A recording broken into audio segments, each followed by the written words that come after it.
Estudo muito.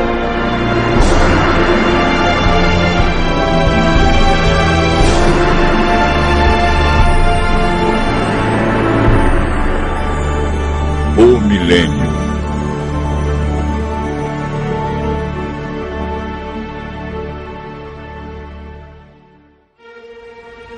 No estudo anterior, aprendemos que Jesus virá nas nuvens com milhares e milhares de anjos tocando trombetas.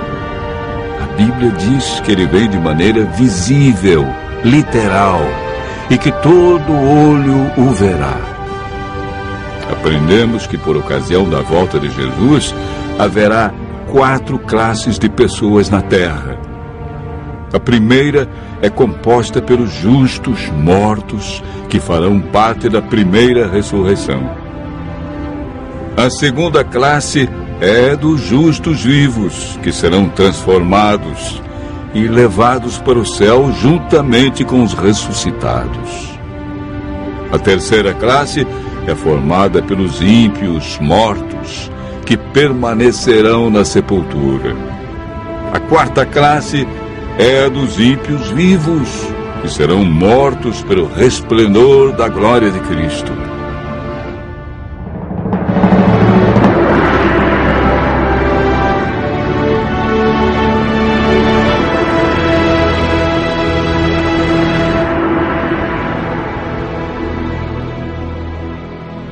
Hoje vamos aprender um pouco mais sobre o milênio.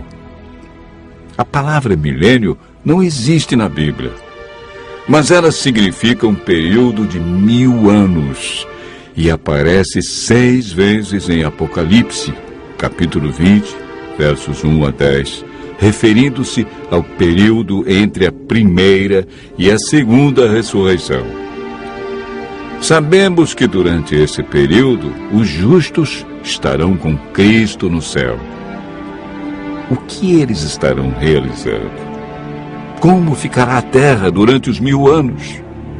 O que acontecerá no final desse período? Durante o milênio, os salvos participarão do juízo chamado juízo de comprovação. Sobre esse assunto, o apóstolo João escreveu no Apocalipse, capítulo 20, verso 4. Vi também tronos, e nestes sentaram-se aqueles aos quais foi dada a autoridade de julgar. Vi ainda as almas dos decapitados por causa do testemunho de Jesus, bem como por causa da palavra de Deus, tantos quantos não adoraram a besta, nem tampouco a sua imagem, e não receberam a marca na fronte e na mão, e viveram e reinaram com Cristo durante 1000 anos. O apóstolo Paulo, em 1 Coríntios, capítulo 6, versos 2 e 3, afirma: Ou não sabeis que os santos hão de julgar o mundo? Ora, se o mundo deverá ser julgado por vós, sois acaso indignos de julgar as coisas mínimas? Não sabeis que havemos de julgar os próprios anjos? Quanto mais as coisas desta vida. Esse julgamento que ocorre durante o milênio não decide quem está salvo ou perdido. Essa decisão é tomada por Deus, em resposta à aceitação ou rejeição de sua graça, antes da segunda vinda. Todo aquele que não participar da primeira ressurreição não terá parte na vida eterna. Esse julgamento no qual os santos participam tem o propósito de responder a qualquer questão que os justos possam ter sobre a razão pela qual os ímpios se perderam, confirmando o veredito de Deus sobre eles.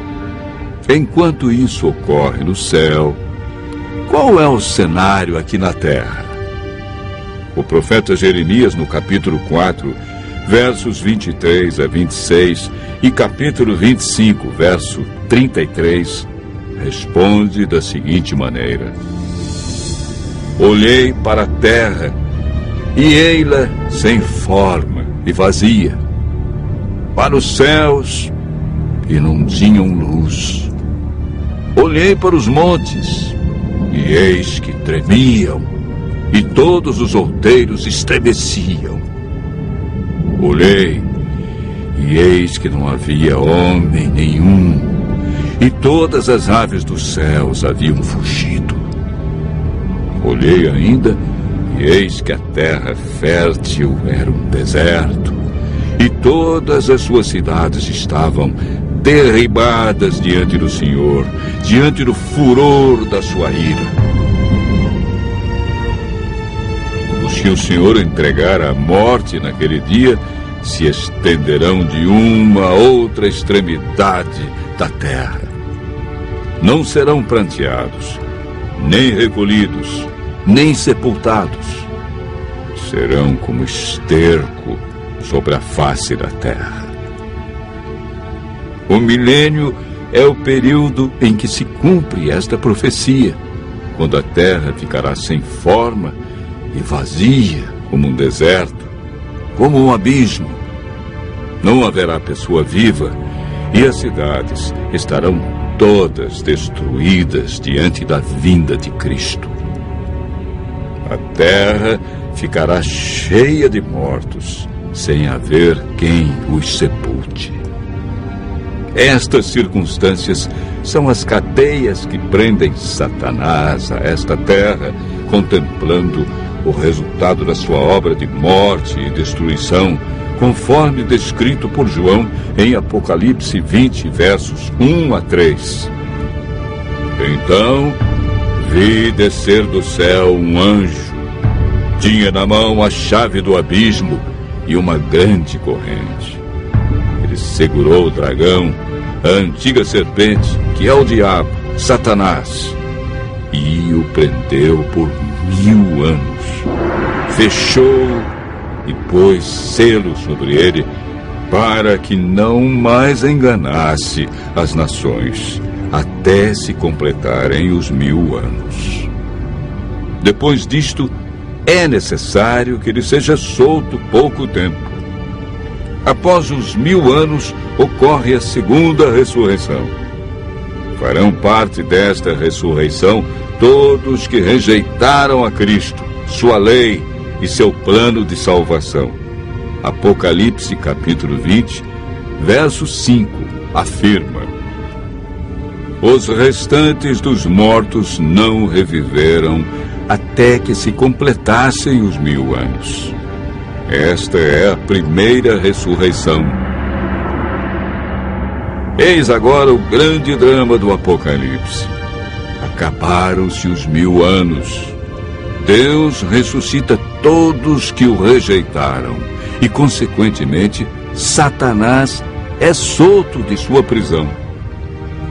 Apocalipse capítulo 20, verso 3, diz que, depois disto, ou seja, depois do milênio, é necessário que ele seja solto pouco tempo. Por que pouco tempo?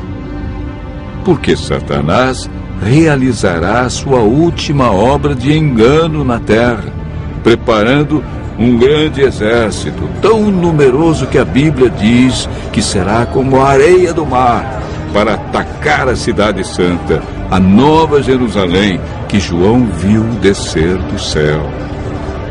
Esse maravilhoso acontecimento é descrito por João em Apocalipse, capítulo 21, verso 2.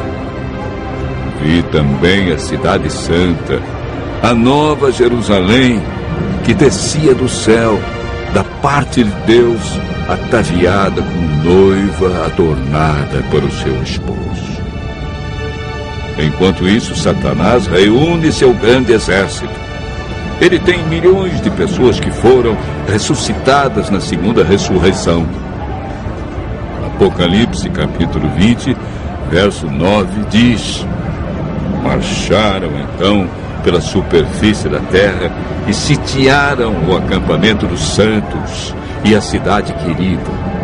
Desceu, porém, fogo do céu e os consumiu.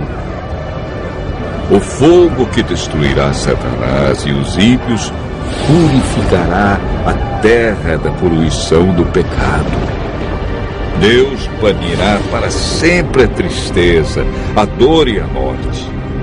Os justos, então, receberão as boas-vindas para o seu novo e eterno lar.